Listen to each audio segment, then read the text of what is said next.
I never thought that one decision in my life would change me so deeply. My name is Emily, and I was 34 when everything happened. Looking back now, I can still feel the exact moment when everything in my world tilted, when the line between fear and courage blurred, and when I realized that sometimes, no matter how much you think you can plan your life, the unexpected always has its way of taking over. It all started with Jake, a man whose presence was too big to ignore, not just physically, but emotionally too. I first met Jake on a sunny morning in early spring. I was at the local community center, signing up for a series of fitness classes that I had promised myself I'd take after years of putting myself last. After my divorce, I had spent 2 years focusing on my son, on work, on survival. I had forgotten what it felt like to breathe for myself. That morning, the gym smelled of new paint and freshly cleaned floors. People buzzed with energy, some laughing with friends, others scrolling on their phones as they waited for the class list. I felt nervous and out of place in my plain sneakers and worn-out leggings. And then I noticed him.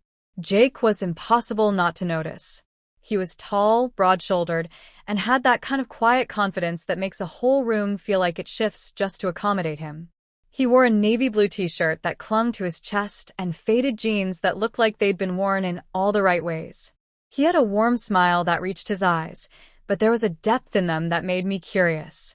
Something about him made me sit a little straighter. When it was my turn to sign up, I fumbled with my phone, my pen, even my own name. I must have looked like a complete mess, because suddenly I heard a voice behind me, deep and calm. "Need some help?" I turned, and there he was. Up close, Jake's presence felt even bigger. I nodded nervously. "Yeah, I can't figure out which class to pick. I haven't done this in years." He glanced at the list and grinned. "Start small. Go with something that doesn't feel like punishment. I'm Jake, by the way." I told him my name, and for a second, he held my gaze. It was nothing, just a few seconds, but in that moment, the rest of the world went blurry. From that day on, I kept seeing him. Sometimes in the hallway before class, sometimes in the parking lot as he left and I arrived. Little by little, our conversations grew. He was easy to talk to. He listened, really listened in a way that I hadn't experienced in a long time. Most men I'd met since my divorce either wanted to impress me with themselves or wanted something from me. Jake wasn't like that. He made me laugh about the little things, like how the instructor's music choices sounded like they were stuck in the 80s, or how the vending machine in the lobby only ever gave out stale granola bars. Weeks passed, and the more I talked to Jake, the more I realized how rare it was to meet someone who didn't make me feel like I had to shrink myself to be accepted. Still, there was something intimidating about him. He was so big. Not just in the obvious physical sense, though he was easily the biggest guy in any room, but in the way he filled a space. He had a big laugh, big stories, big hands that moved as he spoke, big opinions. Sometimes, I wondered if I even had space in my small, cautious life for someone like him. One evening after class, we sat outside on the wooden bench near the parking lot. The sun was low, and the breeze was soft. I told him about how hard the past few years had been, about my marriage ending, about how I felt like I had lost myself somewhere along the way. He didn't judge, didn't interrupt. He just listened. And when I finished, he said quietly, "You know, Emily, you're stronger than you think. You've been carrying the weight of the world, and yet here you are, showing up. That says a lot about you."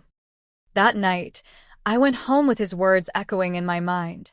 For the first time in years, I felt seen. After that, things began to change. It wasn't something we talked about or planned. It just happened naturally. We started spending more time together, outside of the gym. At first, it was coffee runs, then long walks in the park, and eventually dinners where we lost track of time, talking until the staff started stacking chairs around us.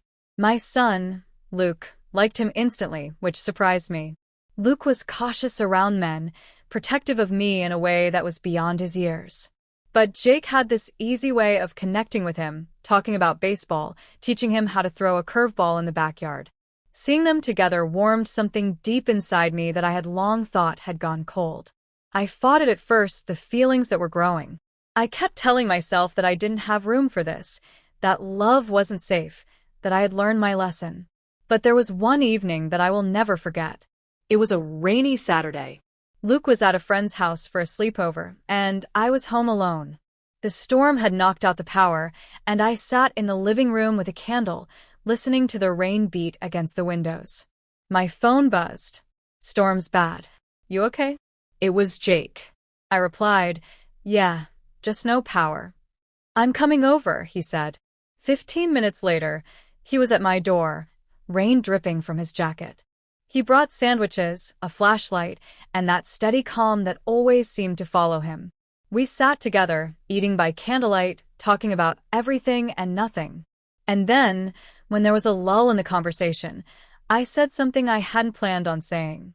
"You're too big for my life, Jake," I said quietly. He looked at me, puzzled. "What do you mean?" "I mean, I've built these walls around myself to stay safe. You're bigger than all of it. And I don't know if I'm ready for that. It scares me." Jake reached across the table and gently took my hand. "Emily," he said, "you don't have to be ready. You just have to be willing to sit with me, even if it feels scary. Let me be here. That's all." Something inside me broke open in that moment. The fear, the hesitation, they didn't go away, but I decided that night that I didn't want to keep living my life small just because I was afraid. So I sat with him. The weeks that followed were some of the most beautiful of my life. I learned what it meant to have someone who truly supported me, someone who understood the parts of me I thought no one would ever want to see. But it wasn't all easy. There were moments when I almost ran, moments when my past came rushing back, telling me that I didn't deserve this. Jake was patient through it all. He didn't push. He just stayed. There was one night a few months later when we were at a little diner on the edge of town. It was late, and we were sitting in a corner booth, sipping milkshakes. I looked at him and said, "I knew you were too big, Jake, but I sat anyway." He smiled, that warm, steady smile that I loved. "And I'm glad you did," he said. That sentence became a kind of turning point for me. It reminded me that sometimes life asks us to sit in the discomfort of something new, to take up space in someone else's world, and to let them take up space in ours. Our story isn't perfect. We still argue. We still have moments of misunderstanding. But I no longer live my life small. Jake taught me that love doesn't always come in the package you expect. Sometimes it comes in a form so big it scares you, but if you're brave enough to sit down and stay, it can also heal you in ways you never imagined. Even now, years later, when people